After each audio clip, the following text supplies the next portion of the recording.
Hey guys, my name is White Heist, and today I'm going to teach you how to do backhand and disc golf. So before we even throw the disc, we have a few things we have to focus on. Number one is the grip. So when you grab your disc, right, you want the face of the disc facing up. You want to use your four fingers and your thumb. You want to use your four fingers underneath the brim and your thumb on top. Okay, so that's one. Two is you want to make sure we have a flat angle, right? Every time you throw, you want to try and make it as flat as a dinner plate. We can throw it on an angle like this. This is called a hyzer. And then we can throw on the opposite angle, which is called an anhyzer. Okay, but ideally we want to throw it flat. Okay, so we got those two steps down. Now let's work on the feet work. So with the feet work, it's an X step. So it's like a karaoke, but we're only doing one. So if I'm throwing to you guys, or I'm throwing through you, when I face you, what I'm gonna do is with my right foot, I'm gonna step in front of my left foot and then use my left foot to step in front of my right foot, okay? So it's gonna look like this, right? Now I'm facing this way, now the disc is gonna go that way. So let me go 1, 2, okay? That's gonna really help you, allow me to use my hips to throw that disc for distance, right? Okay, so let's go over the steps until now. We have the grip, right? Four fingers with thumb on top. We want to make sure we throw flat with like a dinner plate. 3 is we want to make sure we use our X step to get the most power. And the last step, or not the last step, the second to last step is we want to make sure we reach back with our disc. So whatever angle that we're throwing, we want to make sure that disc is in the opposite direction.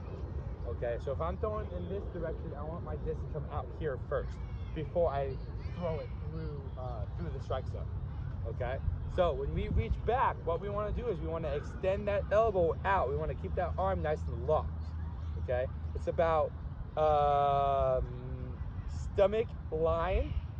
That's where you want to bring this back. You don't want to come high, you don't want to come too low. You want to come right where your belly button is, ideally.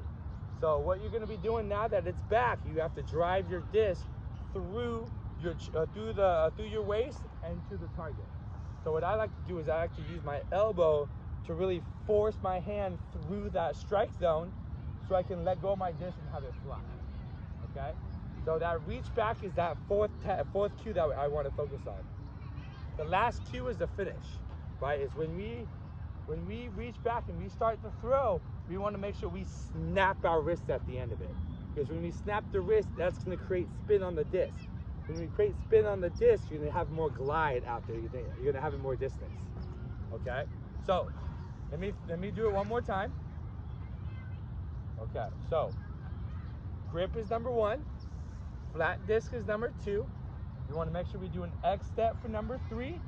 We want to reach back for number 4. And then we want to snap our wrist for number 5.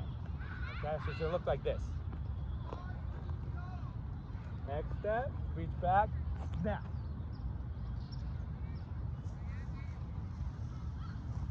There we go. So I did through maybe 75%, and that was a pretty good distance. And that was all in the feet work, the rotation from my hips, and that snap of that wrist at the end of it for that follow through. So I hope this video helped you out in learning how to throw a proper backhand and add power to your backhand. Thanks, guys.